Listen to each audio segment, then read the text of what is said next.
Merab Dvalishvili versus Sean Sugar Show O'Malley, dude, brah. Yeah, another fight. I don't really see how this goes any differently, right? Rematches always have a little bit of intrigue.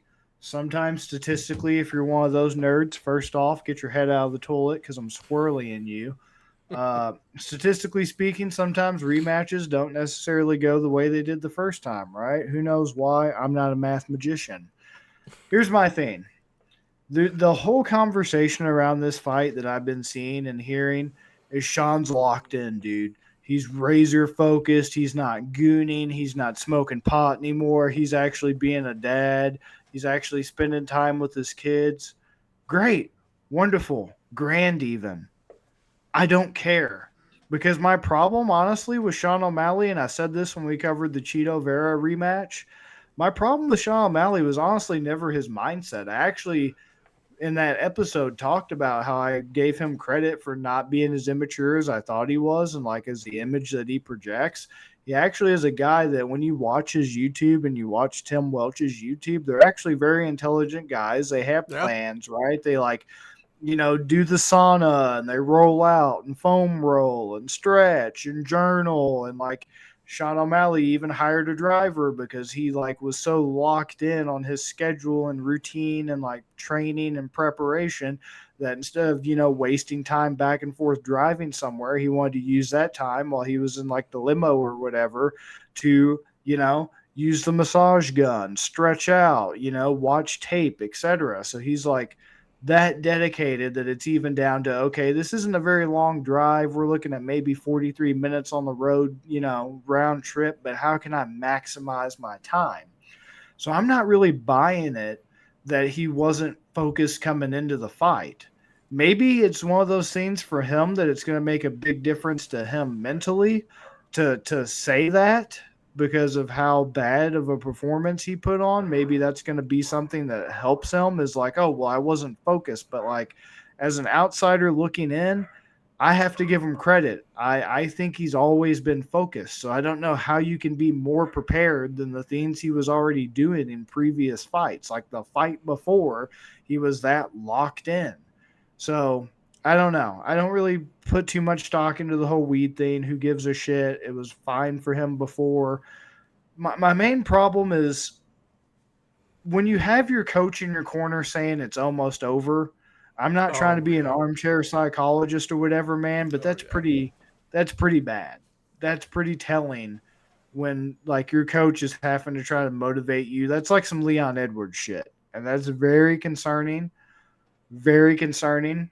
I've always thought that he's been focused though. Also, another thing, he's like, "Oh, I had like I think a hip injury or something," right?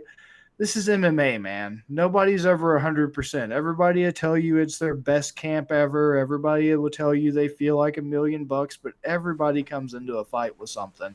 I think Marab came into that fight with like a back injury. Like, I don't think the hip injury is the thing. The problem is, I've grown to respect and like Sean O'Malley a little more than I first did, right? I really like Alex Pereira. I see a lot of similarity between those two, in that my biggest thing with Alex Pereira was always how's he going to do once he faces a grappler? It kind of felt like he was being shielded from grapplers. What happened the first time he faced one, Magomed Ankalaev, he lost. It felt that way with Sean O'Malley. It felt like I can be unbiased and say with both of those guys, they were kind of being shielded from grapplers. And what happens when you face an aggressive grappler the first time? You get taken down, you don't get up, and you lose. And it's just assuming all these things that are so statistically unlikely. You're assuming that the mental thing's taken over and it's going to help him. You're assuming that he is 100% recovered from an injury. And you're also assuming in the course of another, 12-week or so fight camp that he's magically gotten 100% takedown defense. And I'm just assuming, right? Let's say he does. Let's say he's drastically improved his takedown defense between first fight and now, and he's prepared for it and has a perfect game plan. It doesn't matter against Merab Dvalishvili. How many takedowns did Peter Yan defend? 7 out of 8 at one point when I was watching tape. 7 out of 8 didn't matter. It doesn't matter if you defend 9 out of 10, 10 out of 11. All he needs is one. And he has cardio for 5 rounds. 5 rounds at elevation. This isn't at elevation, but even at 7,000 feet above elevation, it doesn't matter. And I just don't think that it's going to make a difference. This is another fight where, yes, Sean and his team have had a lot of opportunity to game plan for guys from that camp between the Aljo fight and the first Merab fight. But Merab and his camp have also had a lot of time to game plan for Sean.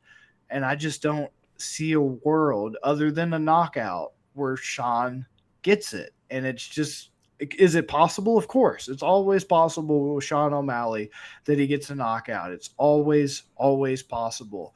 But it's just the deck is just so stacked against him. And I don't think anything he's changed is going to be significant enough to make a difference. Merab is just too dogged in his determination, and he's just too relentless. And I mean, he managed to avoid, the strikes of Umar and everything and negate that. I just don't see a world where Sean just gets the belt back, unfortunately. I think he's just kind of like Pereira, where the UFC just kind of did both of them a disservice and let them get to the upper echelons, and it's just really, kind of negatively affected their careers now. And so they're kind of at a crossroads where do I go from here, right? Like, I can't necessarily keep just getting these cherry-picked matchups for a variety of reasons, right? Everybody would like to, but then fan backlash, are you personally happy with your career at that point? Other than the knockout, I just can't see it, man. I mean, obviously he's clearly the better striker, clearly has the height, clearly has the reach advantage, flashy guy, but it means nothing when you're on your back. It means nothing when you're pushed up against the fence. It means nothing when you're tied up in the clinch. I mean, what do you think? Can I say that I think that there's a chance Merab wins this one even more emphatically? Because I wouldn't be surprised. We're watching that one, and me and Bobby, we were together watching this fight. I believe this was UFC Noche when we saw this one, this match for the first time. Sean, it didn't look to me like in between rounds and during the rounds that it was a hip problem, and he's never really blamed it on his hip problem. He's just said afterwards, he's like, I had a hip problem, but he said, I've had a good camp. I just got there and I just don't know what happened. And it's like, what happened is you ran into a Merab. You got there, everything was fine. The lead up was fine. He was looking around, he was enjoying it, really taking it in. But once again, we talked about this with Patrick a little bit. I believe it was still in that episode. Is that like you can take somebody's spirit? You remember us talking about that with Patrick? Yeah. But it's like, how do you measure that? That's what Merab, it felt like he did to O'Malley. Because it just seemed at one point in the third, fourth, fifth rounds, he was just frustrated, man. He's just like, there's nothing I can do to this guy. Like, I'm just going to end up on the ground. And there's nothing I could do about it. He was just ready for it to be over. Tim Welch saying, like, we got one more round, man. We're almost done. Like, let's get out of here. He sucked the soul out of the team. Is how bad. And I know if you're looking at it from the scorecards and stuff, might say like, oh, it's a pretty close fight. This might be a lot closer than people remember it being. It's like, watch it again though. Watch it. Watch the morale of Sean. Watch the morale of his team. They all know that this fight's not going their way, and like you said, Merab or O'Malley could catch him with a punch. But I think what's more likely is that they watch that and they say, we're not going to win this if you spend the entire fight on the ground with Merab on your back. Like, and you're just fighting. You're just fighting to get up again. So what does that do? You are more focused on your defense, right? They probably are doing a lot of drills and stuff, making sure that they don't get, maybe they're like, be against the wall so you can use the wall for support, or, do this, do that. That's not moving forward and attacking. So if he is not, instead of throwing these punches like he was in the last round, maybe he's a little more hesitant and he's ready to block a shot or something. I think that plays, unfortunately, right even more into Merab, because like you said, he's going to keep coming. He's going to keep coming. He's going to get it eventually. And if Sean's not throwing because he's trying to make sure he's limiting the number of takedowns at times he's down, that spells trouble, man. That spells a Yeah. lot of trouble. So I'm very nervous for O'Malley. And like you, I didn't know a ton about him before the fight. Like personally, I didn't know about his personal life a ton. But the more stuff I've been watching stuff, you really start to like the guy. It's just you start coming around. But Merab, we just haven't seen a guy with the cardio like that. You say like he's built for 5 rounds. Merab's built for 7, 8 rounds. Like the dude's insane. Right. He was still going hard in the 5th when Sean was just ready to hit the showers. And like he was still going. We saw it with Umar too. He breaks these guys' spirits, man. He breaks them down like in their head, and then the rest of the fight is just the fight just has to end. The clock's ticking, and he's in the cage. But I mean, if Merab had more finishing power, I can't even imagine how dangerous that guy would be. And we're seeing the money right now: 56% of bets on Merab. Okay, so you know it's the very public side. 19% of the money. So Vegas is begging this hits.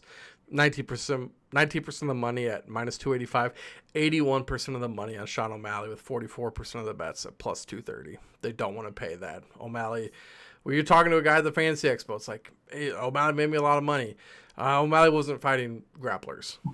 Right. And O'Malley was always the favorite.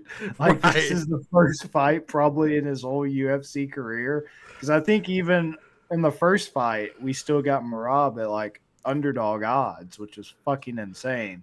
Probably. So if it's not, like, it's close to a pick 'em. Yeah, so this is only probably the first fight in Sean O'Malley's entire UFC career where he's ever been the underdog. And another thing I just thought of was even when Merab got very careless and reckless and turned away and just walked away from O'Malley before the round was even over, O'Malley couldn't even knock him out with like a back of the head punch. So how disconcerting to your spirit does that have to be that you couldn't even like get a punch around the back of the head of the dude and knock him out? It's insane. It's because the dude's diving head first and just ponds of ice and cracking his head open. And he just walks around like, oh, oops, that happened while he's got blood coming down.